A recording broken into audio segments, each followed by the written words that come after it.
Una fuente de información es cualquier recurso que nos proporciona datos útiles para reconstruir hechos y para construir las bases del conocimiento.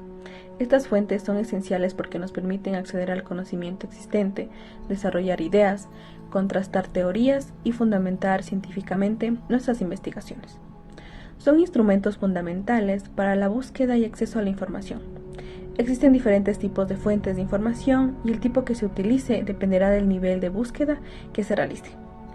Por ejemplo, si se trata de una consulta general, se pueden usar fuentes básicas como enciclopedias o libros de texto.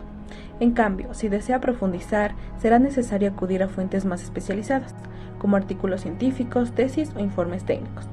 Por eso, conocer y seleccionar adecuadamente las fuentes es clave para una investigación de calidad.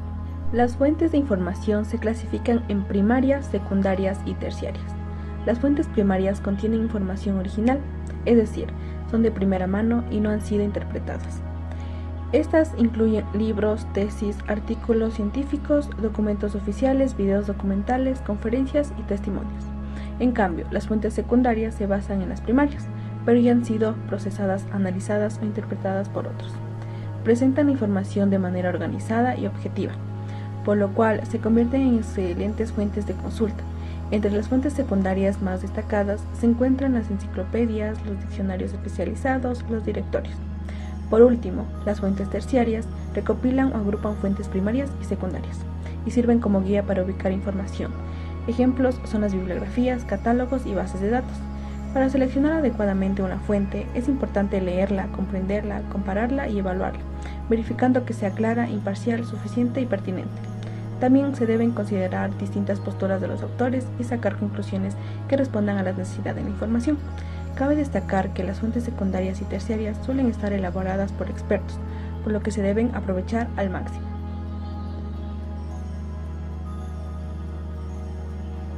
En la Fundación para sus Niños, ubicada al sur del país, viven menores con discapacidades que han sido relegados a un sistema institucional que, aunque ofrece cuidados básicos, no puede sustituir el amor de una familia. Según el periódico, en esta y otras casas hogares como Madre Flora Payota, los niños con condiciones como espasticidad, retrasos motores, autismo o enfermedades congénitas graves suelen ser los últimos en ser considerados para adopción. Las familias prefieren menores sanos. El reportaje señala que en muchos casos estos niños nunca llegan a ser adoptados. Su condición implica mayor requerimiento de atención médica, cuidados especializados y una carga económica que pocas familias están en condiciones de asumir. Esta realidad los condena desde la infancia a permanecer en entornos institucionalizados que, aunque bien intencionados, no logran proveer la contención emocional necesaria. Como resultado, muchos de estos menores crecen enfrentando severos problemas de autoestima, desarrollan trastornos psicológicos, atraviesan crisis durante la adolescencia y presentan complicaciones en su salud física. A pesar de los esfuerzos por propiciar su integración y su bienestar, la marca del abandono, según señala este medio, es una herida persistente en lo que los acompaña a lo largo de su vida, convirtiéndoles en niños, adolescentes y eventualmente adultos que arrastran las consecuencias de no haber contado con una red afectiva sólida desde sus primeros años. ¿Por qué escogimos este ejemplo que representa la postura de victimización? Este ejemplo refleja cómo la mirada de Ethic observa a los niños con discapacidad no adoptados desde una posición compasiva, viéndolos como seres vulnerables, marcados por el abandono y condenados al sufrimiento. Se les percibe como una carga emocional y económica, difíciles de cuidar y destinados a permanecer en instituciones que no suplen el afecto familiar. Esta perspectiva victimizante considera que el abandono deja una huella profunda, una cicatriz que condiciona su autoestima, su salud física, su salud mental.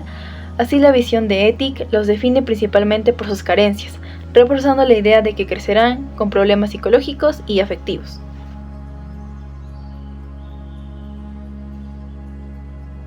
Ejemplo de legitimización. El video muestra cómo el presidente Correa reconoce su gobierno y sus políticas, especialmente al enfrentar críticas. Aborda la acusación de New York Times de una campaña despiadada contra la libertad de expresión.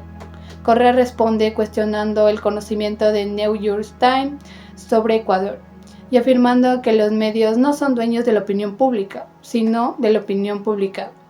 Para él, la verdadera opinión pública reside en el pueblo y es a ellos a quienes hay que responder. Correa también insiste en que la libertad de expresión debe ser para todos, incluyendo al gobierno para responder a los medios.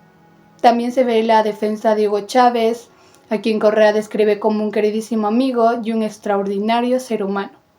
Correa legitima la figura de Chávez al contrastar la situación de Venezuela antes y después de su llegada al poder, sugiriendo que las críticas provienen de élites que se beneficiaban del sistema anterior.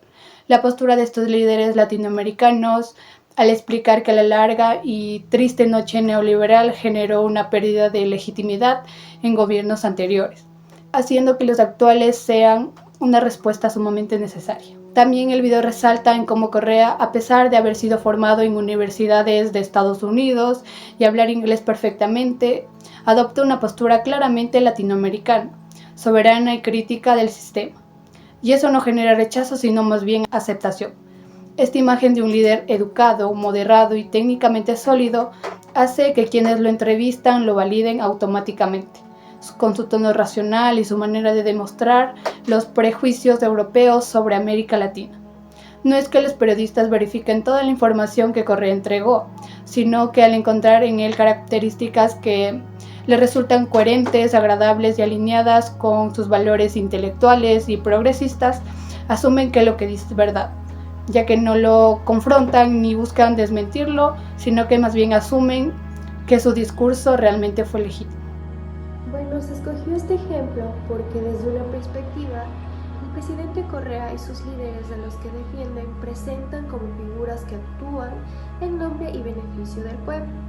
Su discurso busca legitimar su autoridad y sus políticas al arriesgarlas en voluntad popular y en una recreación contra la supuesta ilegitimidad de los élites, el neoliberalismo y los medios de comunicación tradicionales.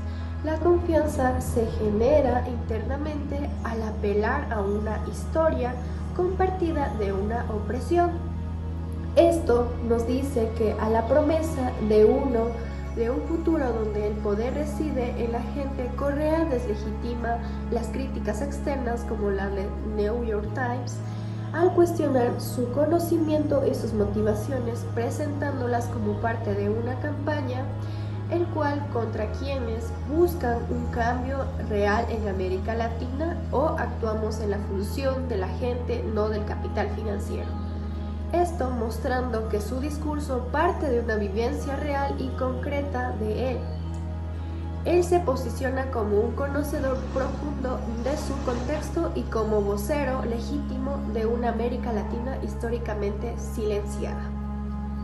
Desde una perspectiva, un observador externo puede analizar cómo estas estrategias de legitimización operan en un contexto político y mediático.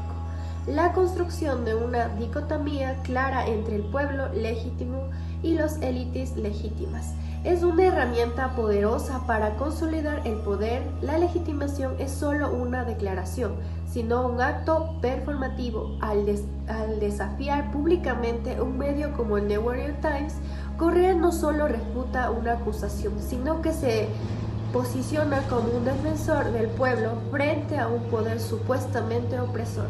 Esta confrontación percibe por algo como dar cátedra puede generar una aceptación moral de lo que Correa dice independientemente de una verificación exhaustiva de los hechos. Es decir, la figura carismática y el discurso resonante, Correa puede inducir a un observador a considerar sus afirmaciones como confiables simplemente por ser quien es y por cómo su mensaje encaja en ciertos valores y visiones del mundo. La crítica a la ideología financiera de las intervenciones estatales en la economía son vistas como acciones legítimas porque se alinean como un discurso de justicia social. La narrativa del programa, al resaltar la formación de Correa en los comentaristas, lo llaman tremendo, incontestable, afirman que Correa molesta. ¿Por qué? No es solo típico populista o caudillo latinoamericano, sino que académicamente es formado, que lo desconcierta porque el entrevistador logra cuestionar a fondo y el público asume que lo que dice tiene una validez solo por su forma y su presencia.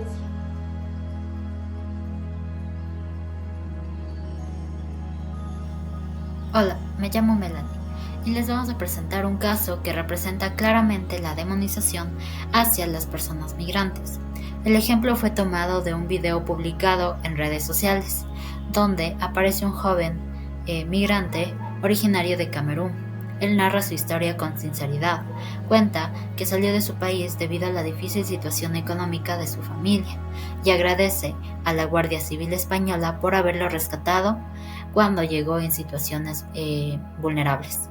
Esta parte representa una visión émic, es decir, desde dentro, desde la experiencia personal del migrante.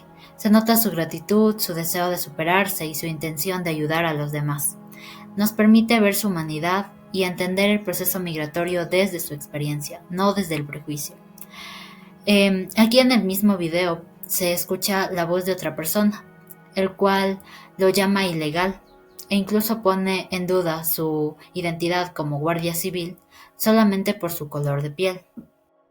Hola, yo soy Yasmín y quiero explicar por qué este ejemplo es tan importante para analizarlo desde la antropología. Esa voz crítica que aparece en el video representa la mirada ética, una visión externa que analiza la realidad desde fuera, muchas veces sin comprender el contexto cultural y emocional de la persona implicada. En este caso, la visión ética no solo analiza, sino que también juzga y discrimina. Al joven migrante no se le ve como un ser humano con una historia, sino como un problema. Esto genera rechazo, estigmatización y exclusión social. Por eso elegimos este ejemplo, porque nos permite ver cómo dos posturas totalmente opuestas pueden convivir en una misma situación. Una, la émic, humaniza. La otra, la ética, cargada de prejuicios, demoniza. Esto nos recuerda lo importante que es escuchar las voces reales, no solo quedarnos con lo que otros dicen desde fuera. Como futuros profesionales o simplemente como personas, necesitamos mirar con empatía y con respeto la historia de quienes migran en busca de una vida mejor.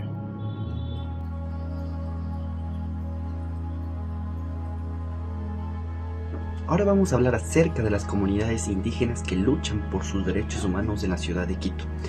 Bueno, entre el año del 2022, las comunidades indígenas de todo el Ecuador, lideradas por las organizaciones como la CONAI, la FEINE y la FENOCIN, se movilizaron masivamente hacia la ciudad de Quito para exigir al gobierno nacional el respeto pleno de sus derechos humanos.